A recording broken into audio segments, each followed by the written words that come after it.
Yo, what's good YouTube? ZAMCRO here, aka Scoot, back with the farm, and we have season 2, week number 8, where we're taking on the San Antonio Espurrs, coached by Jasper, I believe. Jasper or Slayer. I'm not entirely sure. I think it's Slayer. Anyways, regardless, coach of the San Antonio Espurrs, and he has Mega Aerodactyl as his captain, and as you see on screen at the bottom, he's got, paired with Mega Aerodactyl, he's got the Clefable, Cobalion, Manaphy, the Raikou, Swampert, Tangela, Empoleon, Gengar, Entei, Dragonite, and the Volibee. And remember, in this league, all Pokemon are Z-Move eligible, except Megas, of course. And we've got Mega Alakazam, Celesteela, Hydreigon, Nidoqueen, Greninja, Comfey, Suicune, Decidueye, Oricorio, all forms, Mega Charizard X, and the Yanmega. So week 7, I think, was actually the deadline trade, and I definitely did want to trade, but I just didn't have the time, and I didn't really like the picks either. And I'm really fond of my team. The only problem I have with my team, the only thing that I would potentially even lose, would be something like the Yanmega and maybe the Zard, since Mega Alakazam is my captain. I could lose those two for another couple Stealth Rockers, or maybe just one really good Stealth Rocker. As it stands right now, Nidoqueen is my only Stealth Rocker, and it's being pressured a lot in terms of hazards. Luckily, I do have Greninja with Spikes and Toxic Spikes, and a plethora of ways to get rid of hazards. But other than that, again, Nidoqueen is my only Stealth Rocker. So it's been tough, but it's been manageable as well. So anyways, as you see on screen, we're bringing the Mega Alakazam, Celesteela, Nidoqueen, Greninja, Suicune, and the Decidueye. Our opponent has no Psychic Resist outside of Empoleon and then Volibee being immune. So if I can weaken Empoleon and Volibee, get Stealth Rocks up, I've got a couple of lures on my team to just blow those things back and hopefully, open up holes for Mega Alakazam. That's the game plan anyway. With Mega Alakazam, I didn't necessarily want to go max speed to speed tie with Mega Aerodactyl. I felt like, losing the speed tie or just switching out and being pursued, I'm gonna be knocked out regardless. So the better idea is to just not worry about speed tying or anything like that, and in my opinion, and to worry about my bulk. I give myself quite a bit of bulk to where Mega Alakazam has, I believe, 240 EVs and HP. I still have enough speed to outspeed a Mega Aerodactyl that's speed creeping Greninja. If my opponent decides not to, speed tie with Mega Alakazam and decides to bring Mega Aerodactyl speed creeping my next fastest Pokemon, which is my Greninja, and I could definitely see that happening, my Alakazam is set to be faster than just that by a couple points. So, in terms of coverage, well, first of all, I'm a modest-natured Mega Alakazam with 92 special attack EVs, which simulates a max special attack timid Mega Alakazam. So my opponent may think, based on my damage output, that I am max speed, and he may not ever want to risk it versus the Mega Aerodactyl. Anyways, for our moveset, we've got Taunt, Psychic, Dazzling Gleam, and Recover. So the idea, obviously, Empoleon is a hard wall, but it doesn't do much back to me unless it has Toxic. And I have Taunt, so I can taunt it from defogging or throwing off a Toxic or setting up or anything like that, and spam Psychic and Recover until the Empoleon's gone. So I believe I can 1v1 an Empoleon. And for Volibee, I do have the Dazzling Gleam.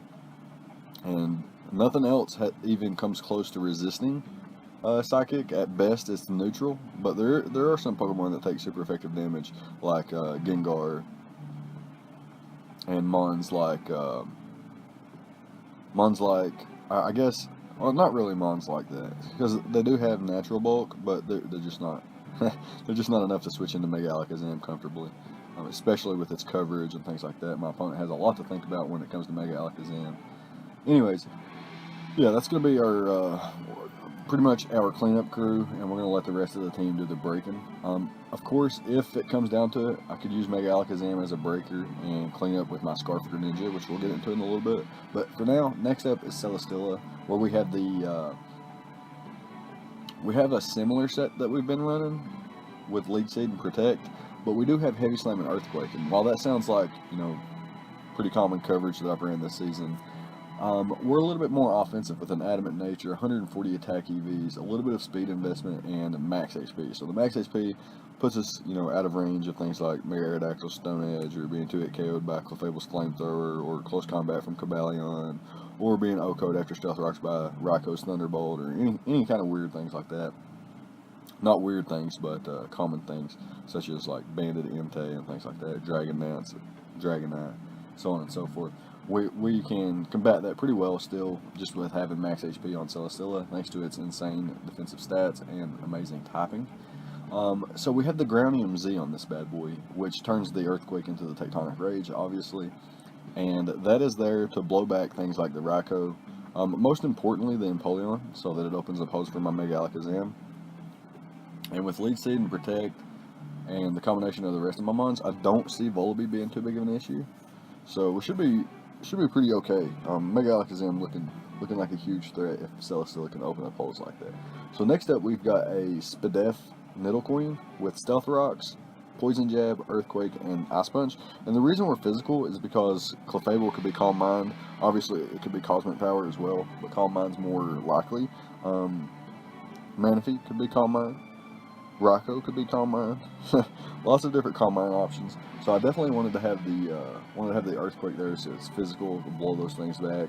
Poison Jab on there for the Clefable, obviously, and we've got the Ice Punch, which hits things like Volibee,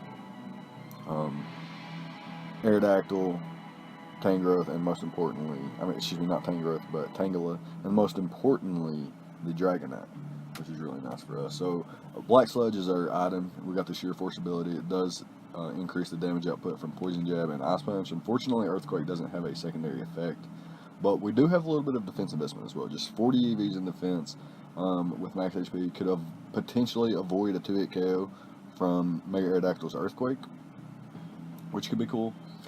Anyways, next up we have Greninja. Like I mentioned, another potential win con and cleanup crew. Being able to spam Hydro Pump in the late game once things like Tangela, Manaphy are eliminated, and I guess Empoleon as well. Spamming Hydro Pump looks really, really, really nice in this game. We are able to rock the Modest Nature with just 204 speed EVs. Allows us to outpace pretty much everything on his squad, outside of like max speed, Choice Scarf, Raikou, maybe the Gengar. Don't expect those to be Scarf though. I do have a lot of switch-ins to, Scarf Gengar. If it locks itself into any one move, I could go into like a double resistance and immunity, or just a regular resistance. So I don't expect Scarf Gengar. Locking itself into moves would be bad, I believe. And Scarf Raikou, again, I do have the Nidoqueen. I do have the Decidueye as well as Charizard. So I don't see like a Scarf Raikou coming either. So I felt my speed creep on my Greninja was pretty solid, and again allowed me to run a Modest Nature. So we've got U-Turn, Hydro Pump. I guess I already said Hydro Pump, and I guess U-Turn was a given for momentum and things like that. And of course, my opponent has really solid checks to Greninja, so baiting those in, U-Turn out, and open up holes. My last two moves are Dark Pulse, just in case. It's better versus the Manaphy, OHKOs, the Gengar, things like that. And our last move is going to be the Ice Beam, which is specifically there for things like Dragonite, Volibee, Tangela, and the Aerodactyl, all of which, take super effective damage from Ice Beam. And if those were like the last 4 mons, I would be super comfortable, last 4 or 5 mons, I would be super comfortable locking myself into Ice Beam, hoping that, if Greninja at best can get the job done, at worst, open up holes so that something else can get the job done. So, our next 2 Pokemon are going to be Suicune and Decidueye. A lot more defensive here. We're rocking almost a max defense, max HP, Bold Nature Suicune. Takes on the Mega Aerodactyl pretty comfortably with Protect, Scald, Ice Beam, and Roar. We got the Ice Beam again there for the Tangela and the Dragonite. Of course, it hits Volibee super effective too, which is really nice for us. And we've got the Roar. It prevents things like Calm Mind, Cosmic Power, Clef from being too big an issue, Swords Dancer, Rock Polish, Cobalion being an issue, Calm Mind Manaphy, or just Tailglow Manaphy, I can roar them out. Same thing for the Raikou, I can probably survive one hit if he's not boosted up, and roar him out, Curse, or Power Up Punch Swampert, Same thing for any kind of like Swords Dance or Agility Empoleon, or Work Up or Psych Up Entei, Dragon Dance, Dragonite, things like that. We do have the Roar, which is really nice. Of course, my opponent could be something like Weakness Policy, so I might not want to click Ice Beam. Maybe clicking Roar is the better move. Anyways, our last Pokemon is going to be Decidueye. So we've, rounding out the water and grass types here, they synergize really well together. And we have a Spadef Decidueye here with the Yachi Berry to take on the Manaphy with a Careful Nature, max HP, max Spadef. We're not playing any games with that Manaphy. Of course, this thing can switch into Raikou and Swampert really well, and it can trap and 1v1 a Tangela, which is really nice for my Greninja. So I have the Spirit Shackle, which traps things. Doesn't allow my opponent to escape, of course, unless he has like Volt Switch or U-Turn or Baton Pass or something like that. We have Leaf Blade to hit things like Manaphy and pretty much his whole squad that doesn't resist grass types for neutral damage. And then we've got Toxic and Roost there for longevity, Toxic to wear down my opponent. And again, I want to trap the Tangela and eliminate it with Toxic if he does bring it. He could very well not bring it, but I think it's an EVL Tangela is a really good check to Greninja and Suicune, so he could definitely bring it. But we'll see what happens. But yeah, it's gonna be the prep, and we're gonna go ahead and hop into the battle now. I actually talked about this prep really long, so we'll get into the battle real quick and go over that really. Okay, so here we are with the replay. My opponent chooses to bring the Gengar, Swampert, Cobalion, the Raikou, Manaphy, and the Mega Aerodactyl. So my opponent doesn't bring the Volibee or the Empoleon, and I was just blown away at this sight. Mega Alakazam actually goes ham versus the squad, and my opponent only has 3 potential Stealth Rockers, so not too bad for us here. Mega Alakazam, like I mentioned, looks really, really good. We'll have to scout for Scarfs on things like Gengar, potentially even Cobalion and the Raikou, and maybe even Manaphy. But outside of that, the only thing that really threatens us in terms of speed is potentially the Mega Aerodactyl. But we'll see based on the damage it does and other things that it might outspeed. So, looking, like I mentioned, he's got 3 potential Stealth Rockers. I have 1 potential Stealth Rocker. He is going to lead off with his Aerodactyl here. I lead Decidueye because I felt like he would lead Swampert.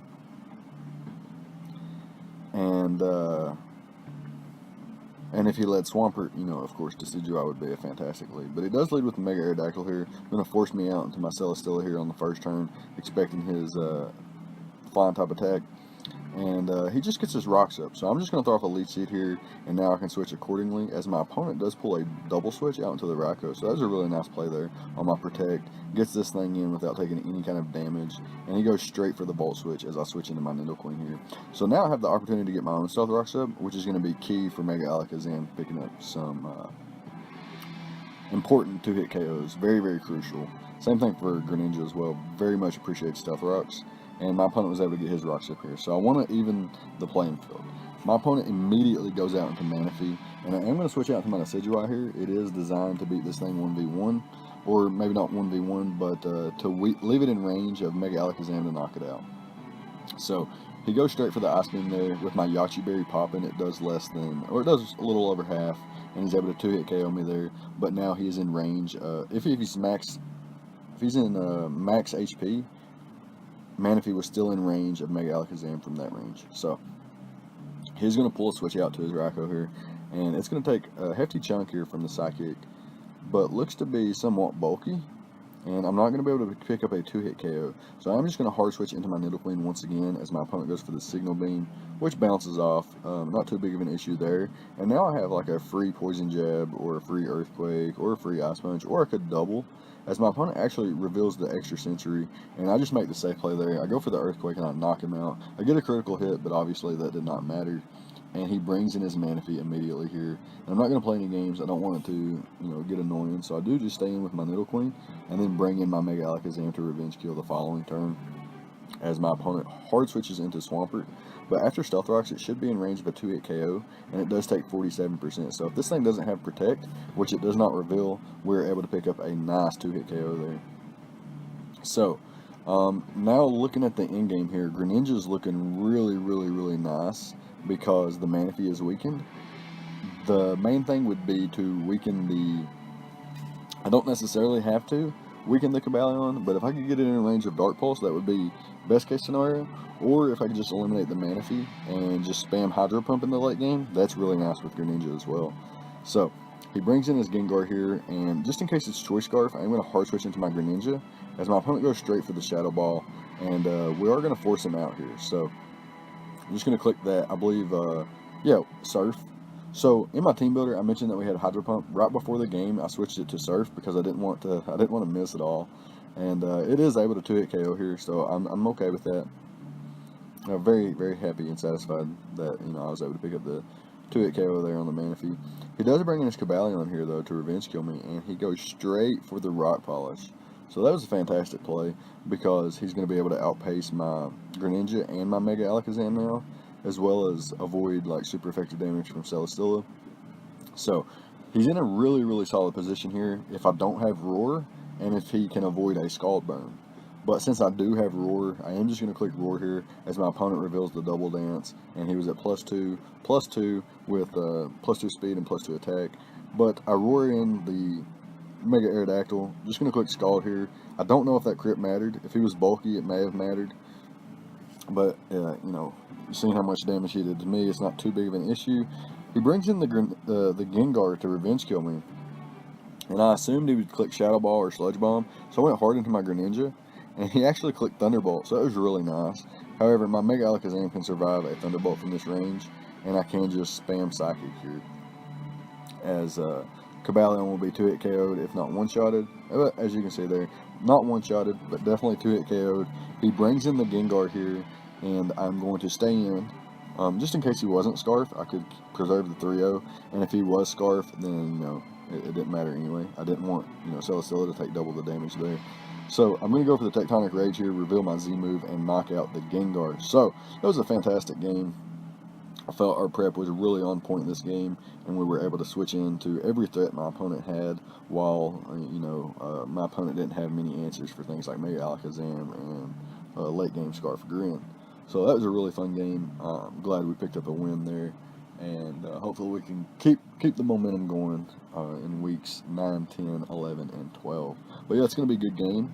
To Yoshindo, coach of the San Antonio Espurrs, and good luck the rest of the season, my man. But yeah, that's going to be it. So let me know what you guys thought about the prep and the plays on both sides of the field. Leave a like, comment, and subscribe, all the good stuff, and I'll see you guys next time. Thank you for watching.